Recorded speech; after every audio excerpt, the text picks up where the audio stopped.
The shutdown continues, as we said. Mr. Jeffries went on the TV, the Idiot Box, the Boob Tube, Squawk Box, the same show in which Rick Santelli clarified the unemployment numbers. Here is the gentleman from Brooklyn.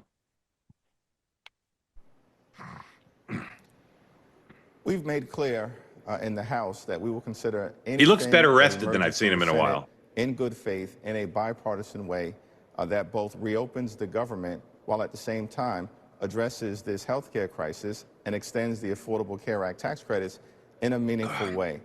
The 90% or so of the people who benefit from these Affordable Care Act tax credits make $63,000 per year or less. And a significant number of small businesses and entrepreneurs across the country rely upon the Affordable Care Act tax credits in order to provide health insurance for themselves and for their families. So this is an issue that needs to be addressed. In fact, we know that red state residents actually are disproportionately higher represented in terms of the Affordable Care Act tax credits than any other part of the country. And so we're fighting for the American people here, and hopefully we can find a bipartisan path forward. All right, Sean Spicer, where are we on the shutdown? Well, one, I was surprised to see both Georgia senators yesterday vote. So yesterday was this Ron Johnson amendment. What that meant was military members and what they're calling essential employees, meaning if you're being forced to go to work right now, air traffic controllers, Border Patrol, TSA, and obviously active duty military, then you'd get paid. 45 Democrats voted against it, but they picked off the two Georgia senators, Ossoff and Warnock, which I actually, this is what, this was the sort of the game. The question I had is who falls for that?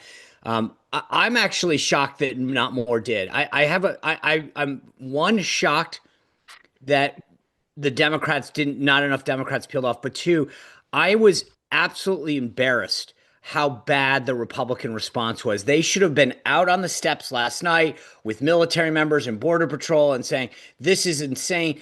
The idea that they voted and then bolted is an embarrassment to the Republican Party. What they did last night, how they're messaging this, there's not another vote. It's literally the lamest response I've ever seen. Senate Republicans should be embarrassed by how bad they're messaging this. Clip that off. Dan, where do we stand on the shutdown? I think that I still think next week this is going to start getting real because of the continued, and Max mentioned this yesterday, you're seeing local press in blue and red states about the SNAP issue. And I think this is going to start to hit home. Like, it's real lives of real people here.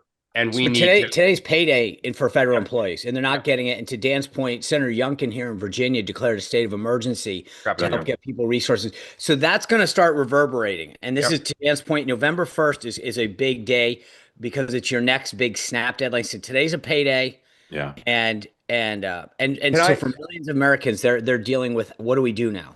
Dan. One other thing that I found was James Blair did an interview with our friends at Punchbowl and said the White House does not support the Obamacare reauthorization of the credits, which they had been saying that they were in support of. Now they're saying they're not, and they're saying they're going to do their own bill, which is astonishing. Great if they are. But what's interesting is Thune's been saying, yeah, we know we need to deal with it. Johnson is not committing to dealing with it. And the White House has now changed his position. Sean's friend James Blair sometimes freelances a bit. Sometimes he freelances a bit, so we'll see. Here's Caroline Leavitt on the inflation numbers. Came in below market expectations thanks to President Trump's economic agenda. This is good news for American families, and it's a shame the Democrats are using them as, quote, leverage to fund health care for illegal aliens. Okay, let's just close off here talking about the shutdown. Sean, just give me a date. October 24th is today. What day? Not the final vote, but what day is there? Is there an agreement about how to end the shutdown? Today's Friday. They're not back till next week. I could pencil them in to 5 November. 5 November. Dan. Yeah, I'm going to say right after the election. So the election is the 4th. Yeah, I'll say 5 or 6. Yeah. All right. I mean, look, here's the deal. Today's the 24th.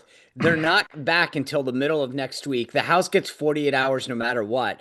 Best case scenario, you're looking at the 30. I mean, I'm looking at the calendar. But I'm not talking about it's going to take a week to get it done. But I'm talking about the process beginning. I'm a little bit more bearish than you guys because I still think there's going to be a false start. I think it's going to be like, okay, there's some Senate Democrats who say, let's make a deal or whatever. But then I think there's going to be some blowback and it's all right. So give me a date. Take a second round. I say the 15th. Ooh. I mean, look, I'm not. The funny thing about that, again, when you actually pull the calendar out and look at this, I don't think that's crazy. I mean, I don't. Yeah.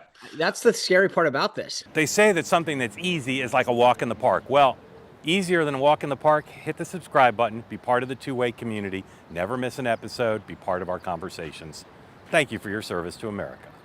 And don't forget, you can now listen to the morning meeting and Two-Way Tonight on Apple, Spotify, or wherever you get your podcasts.